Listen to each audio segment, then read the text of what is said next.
भगवान भी साक्षी है और भगवान कहते हैं कि हनुमान जी की अगर जो भक्त जो है हृदय से, दिल से पूजा सेवा करता है तो उसके भगवान भी साक्षी है। जी कौशल जी बड़ा सुंदर अभी आपके बताया। और आज का जो भव्य दिव्य पंचामृत महाअभिषेक दिव्य अलग-अलग उससे अभिषेक किया गया खगोल जी का, इसके बारे में थोड़ा-सा वर्णन और जो छवि है अद्भुत छवि भगवान की, तो ये हृदय में समाहित लोगों के देख कर के आकर्षण वाली छवि है। इसके प्रति और कुछ थोड़ा-सा पहले तो अभिषेक का थोड़ा-सा बताइए?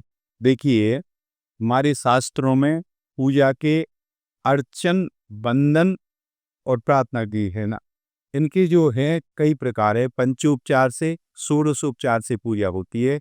साधारण लोग हम पंचोपचार से करते हैं। भाई जल दे दिया, चीटे दे दिए, हल्दी, चंदन, कुमकुम और अपना जो पुष्प और अक्षत से, वो पंचोपचार में। षोडशोपचार की पूजा की विधि जो है उत्तम मानी गई है। और यहाँ जो पूजा होती है, जो अभिषेक होता है, अर्चन जो होता है, तो वह षोडशोपचार के माध्यम से ही होता है। उसमें जो सबसे पहली आज के समय पे कलिकाल में जो समस्या है, पूजा की सामग्री एकत्रित करना, उसमें भी शुद्ध सामग्री करना बड़ा मुश्किल काम है। लेकिन यहाँ जो स्थान पे महाराज जी विराजमान है, उनका मैंने देखा है बहुत समय से, उनका जो चिंतन है सेवा भाव में ऐसे लगे रहते हैं, निरंतर उनका सेवा की सामग्री एकत्रित करना और शुद्ध और उपयुक्त सामग्री बने, उनका चिंतन उसी में लगे रहता है। आप देखोगे कि महाराज जी विश्राम कर रहे हैं, लेकिन उनकी मन स्थिति सेवा की चिंतन में लगी है। अभी इतना आता से उसी भाई उसी जब शुद्ध वस्तु होगी तो सही तो भाव आएगा।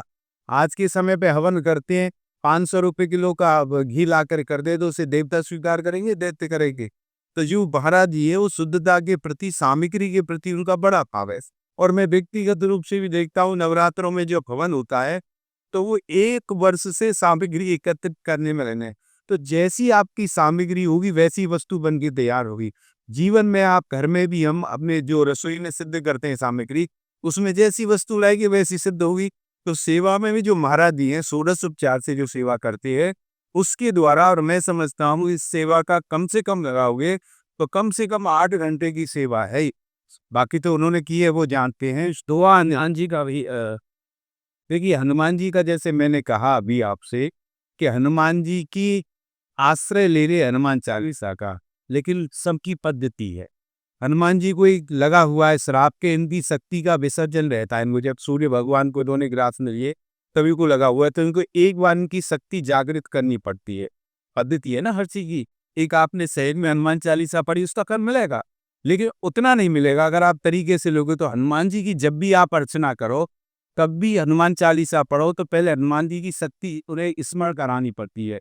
जैसे अनेक चौपाई हैं, यही कवन सो काज कठिन जगमाई, जे नहीं होए ताद तुम पाई।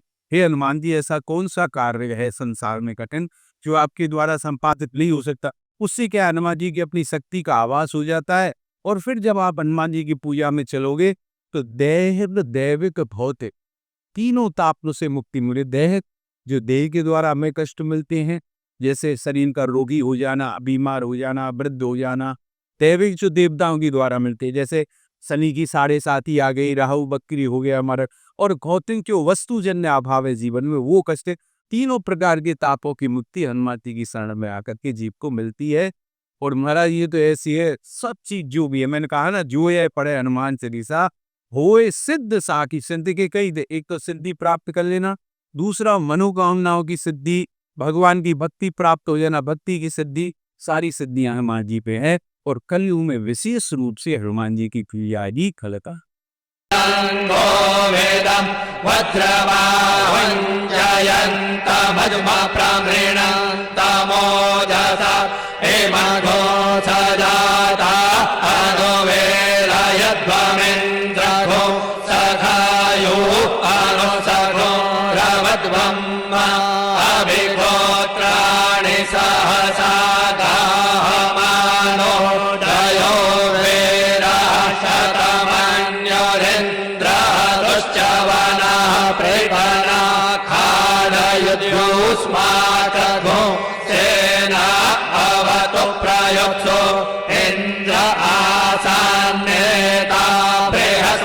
दक्षिणा जगन्या पोरा हेतु सोमा देवसेना नामभिभञ्जते नाञ्जयन्ते